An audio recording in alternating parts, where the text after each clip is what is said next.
Hi, George Febish here. And Joe. Today we're actually filming at the Coatee River in Newport Richey, Florida. This is such a beautiful setting for us to record this wonderful film on Italy.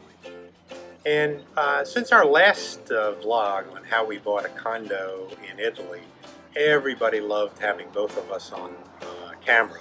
So we decided to do future vlogs together. Now, we talked about buying the condo on our honeymoon, so we thought we'd talk a little bit about the honeymoon. Maybe some of you are planning a honeymoon or a romantic trip, and Italy is definitely a destination for that. Our honeymoon was to Capri, Sorrento, Positano, and ended up one day in Rome. It was wonderful. It was kind of like a planes, cars, ferry, and funicular kind of vacation, ended by a little hike across the Isle of Capri. We had a really wonderful time and decided to do things first class because after all it was our honeymoon. Normally we would hire a driver to pick us up at the airport, but that's how we began our journey. This incredibly long journey started with a normal flight from Philly to Rome Fiumicino. And anybody who's done this, you know those flights are long. They're 8 to 9 hours. So you're already tired when you get off the flight. Since it was our honeymoon, we decided to go first class, and George arranged for some fabulous transportation through an independent company that used Mercedes. So we got off the plane and did the long find your baggage in Rome thing that you always do when you land in Rome. And we met our driver immediately. He was standing right outside the baggage claim area waiting for us, and he had his car parked right across the street, so it was so convenient. He whisked us down the highway, and we made our first little stop at one of our favorite auto grills, where I could get one of like large round sugared raised donuts that they make in the Naples area. And George got some kind of Italian pastry, and we went on our way down to Naples, the ferry port. And when we got there, we had a couple of huge suitcases because we were going to be gone for 2 or so weeks.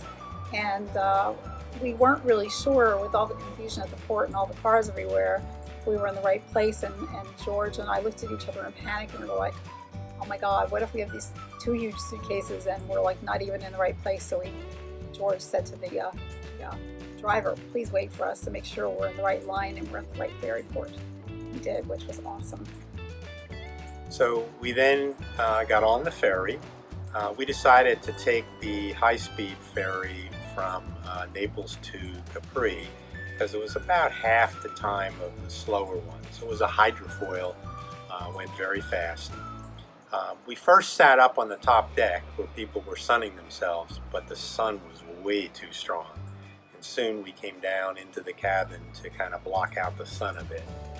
But we arrived in this beautiful port of Capri, and the porters, now we were aware this was going to happen, but it's still a little strange when it does happen. Porters come running over to you. They don't talk or anything, they just grab your suitcase. But our hotel had warned us that your suitcase would be taken from you at the port and it would magically reappear at your hotel. So we proceeded to go across a little street along the harbor and found the funicular, and rode the funicular up to the top to the main piazza in Capri. And it was just wonderful. It was great because we had no luggage to worry about, and we just meandered through the main piazzas and shopping areas, and every major store that you ever dreamed of buying something from was there, and along with gelato and bars so you could buy your cello. And we just walked along until we found our street via Tragara, and it was just such a beautiful scenic walk. You have to remember, I mean, we were up from, we left 6 p.m. the evening before Eastern time, and now it was probably about 1 o'clock to 2 o'clock in the afternoon Italian time. So we were kind of getting a little tired. That walk wasn't bad at all. It was really from the main port in Capri back to the other side of the island. You can see the Fragolini Rock but it felt like forever because we were so tired. We were so tired and hungry and thirsty. So we finally wound around the path and arrived at our destination of Villa Brunella. And it was just a beautiful vantage point there. And once we got to the hotel, you can imagine how tired we are after this ordeal. We found our room was 100 steps away. Fortunately, they were down the hill. But of course, once we got checked in and dropped our bags off, we had to come back up those steps to go sightseeing and walk around. Because now your adrenaline is pumping and you can't take a nap once you get there. Otherwise, you'll be screwed up for the entire 2 weeks. But first, we had to eat.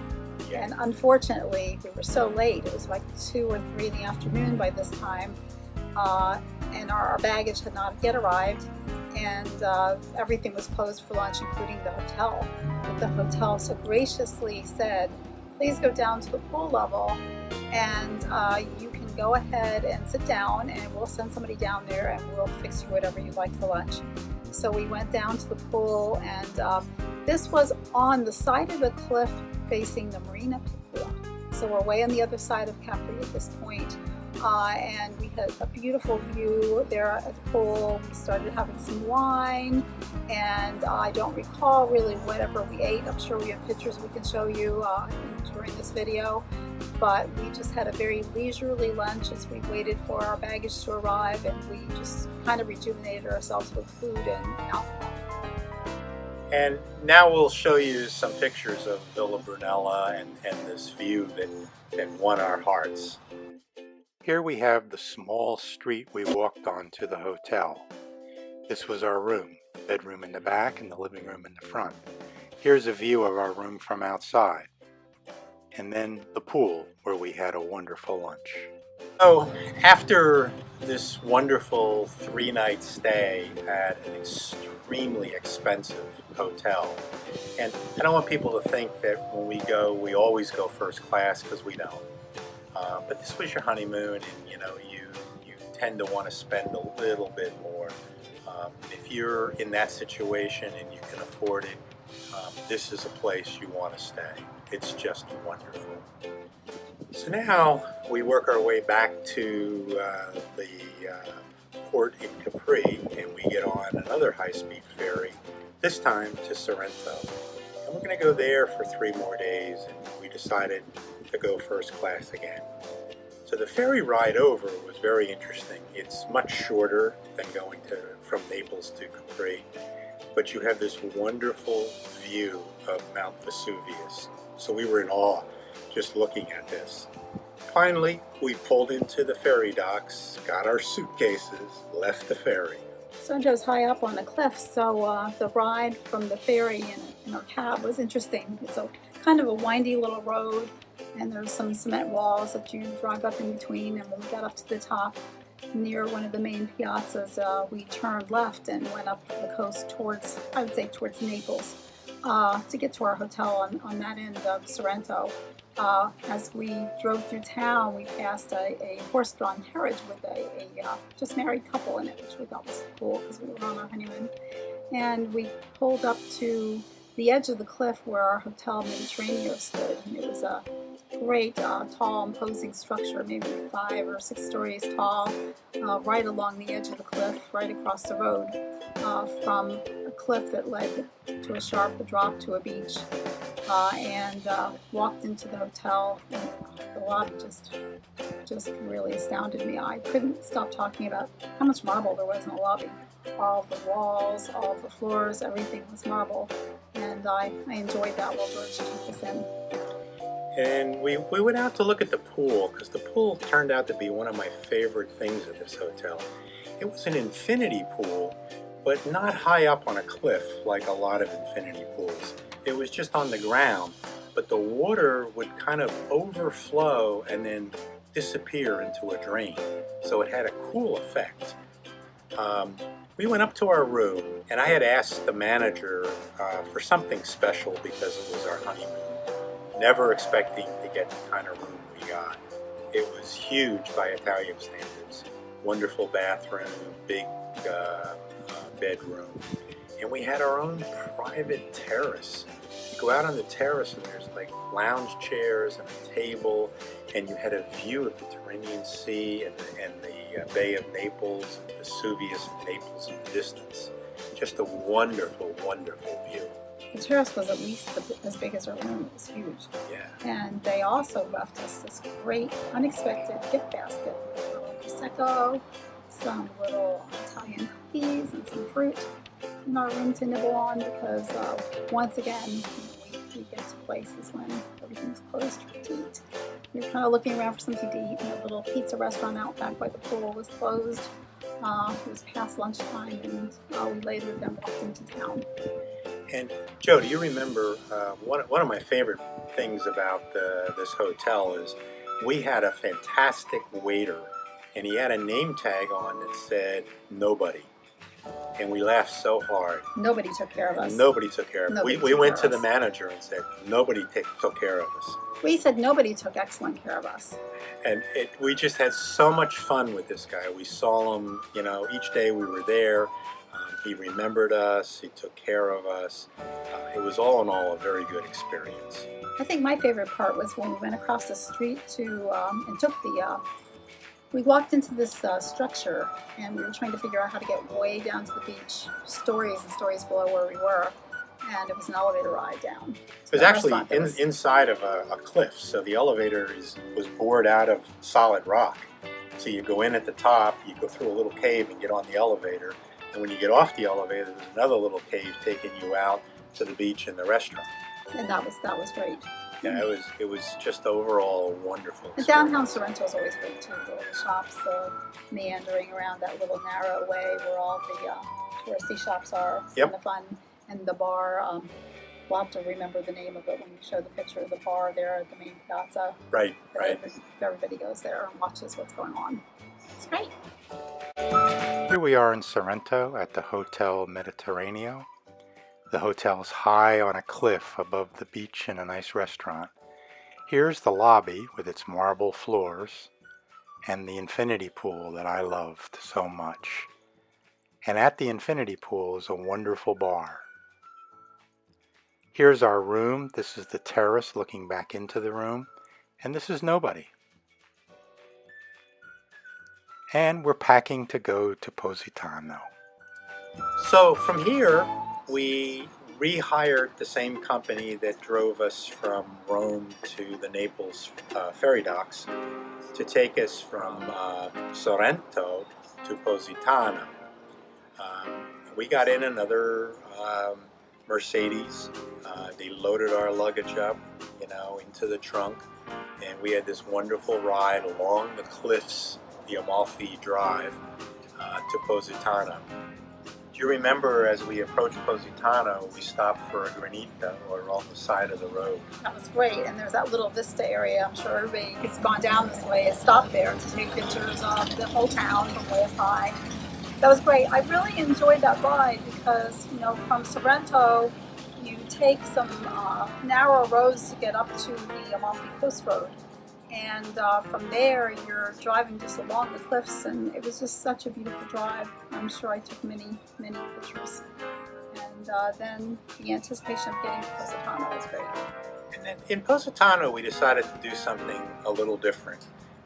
Rather than getting a hotel, we actually rented someone's apartment or house. And if you've been to Positano, you know that it's a cliff town. You have the beach, and then you have this sheer cliff that goes up, and all the homes are built overhanging this cliff. So we had, from the one road that runs through Positano, we had 103 steps up to our apartment. When we first, got this, noticed that it was 103, and they were kind of scaring us, but we said, we can do 103 steps. Not so bad. And I looked at Joanne and I said, okay, we can do it, but I'm not sure I want to carry 2 suitcases, 50 pounds each, up 103 steps.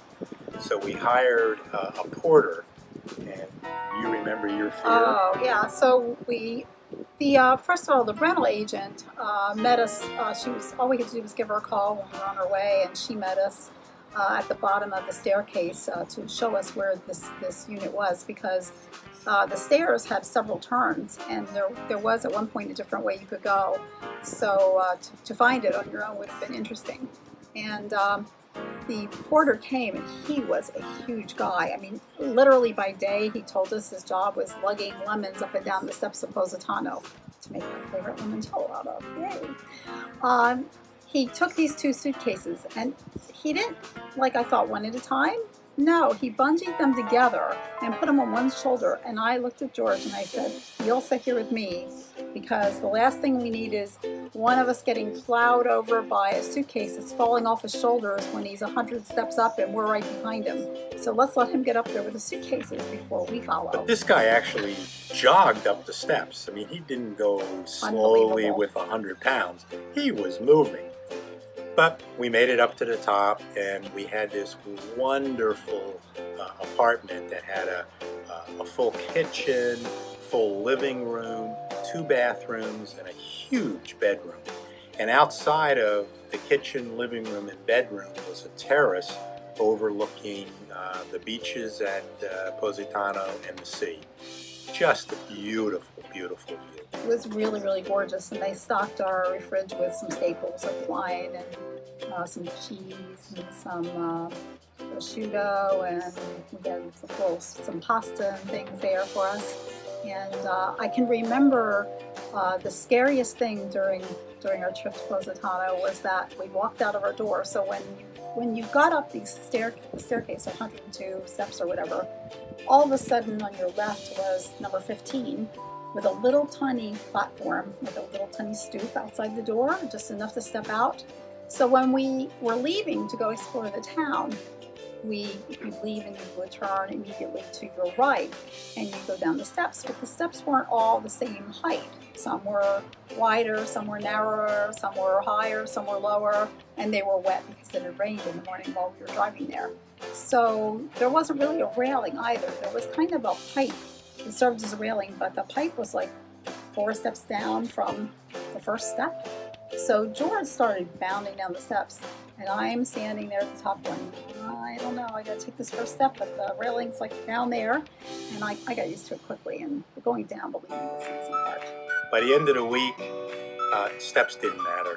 You know, if someone said, "Oh, that Duomo is 200 steps up," we would have just gone right up. No problem whatsoever.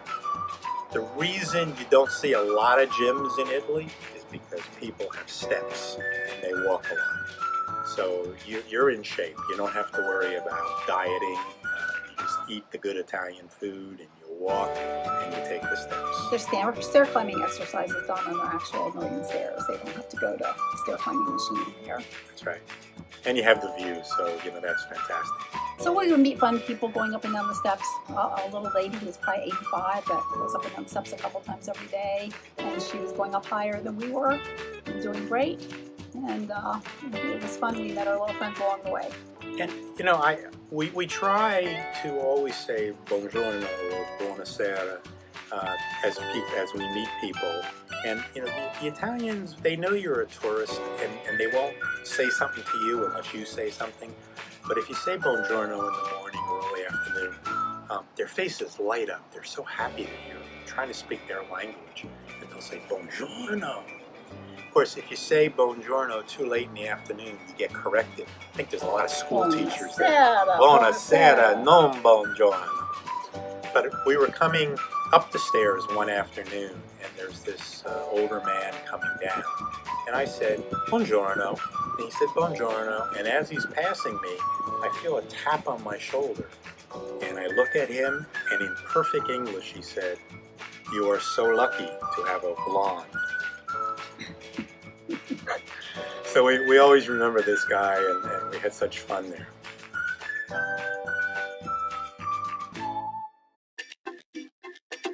Here's our porter lugging 2 50-pound suitcases up the stairs. This is looking down the wet, slippery stairs. And Joanne sitting on our balcony. Here's a view, the daytime from our balcony, of the sea, and nighttime. Beautiful views all the time. Here's our favorite restaurant on Lover's Lane. Joanne, of the 3 places we went, what was your favorite? Well, I will always really love Positano. But I would say that from a luxury standpoint, the hotel Villa Brunella in Capri was lovely. I could probably spend all my days there. Yeah, this hotel was just amazing. And I remember one morning I woke up and Joanne's not in bed. And the bed was a little bit raised from the living room area by a step or two. And then our terrace was outside sliding glass doors. So from the bed, you're looking out on the terrace and then down to the small marina and the beautiful sea. Joanne's out on the terrace with our good cameras filming. There's a beautiful view. We're seeing the high cliff above the Marina Piccola from our view, so we are seeing the other half of Capri, this whole walk of it. Really, the back side of Capri from our vista, and I took many pictures. And funny. This is what Joanne was taking pictures of out on the terrace.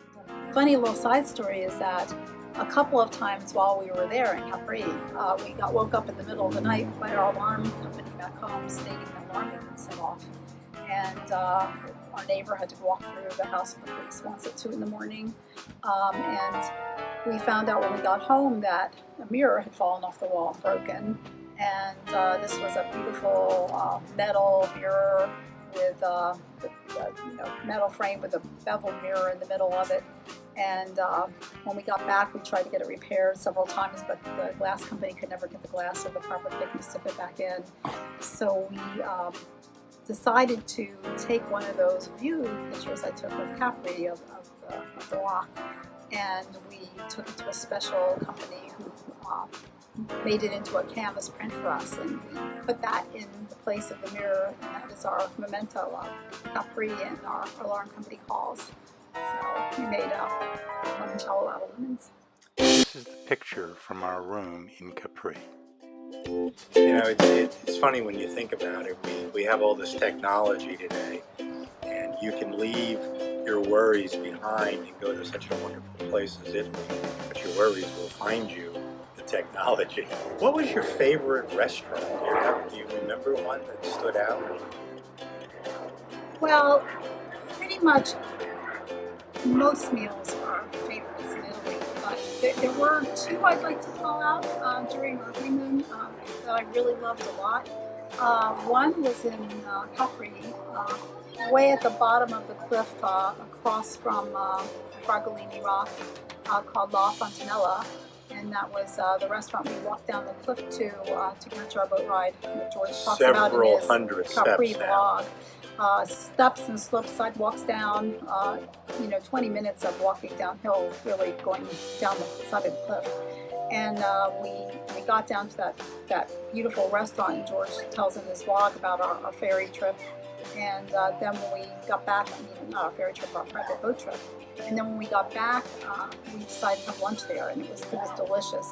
We'll put some pictures in of that beautiful lunch. It was like some fresh arugula, some pasta and fresh tomatoes, wonderful bread. It was fabulous. And then the other restaurant I liked was Lo Guarancino in Positano. That's our favorite. Along Lover's Lane, right above the water. The water is so beautiful. There's a path in Positano. It goes from the large beach to the small beach, and there's no driving or anything on it. There's a set of stairs that you go up, and then you're on this narrow path. And there's beautiful homes along the way, but you're literally on a cliff overlooking the sea.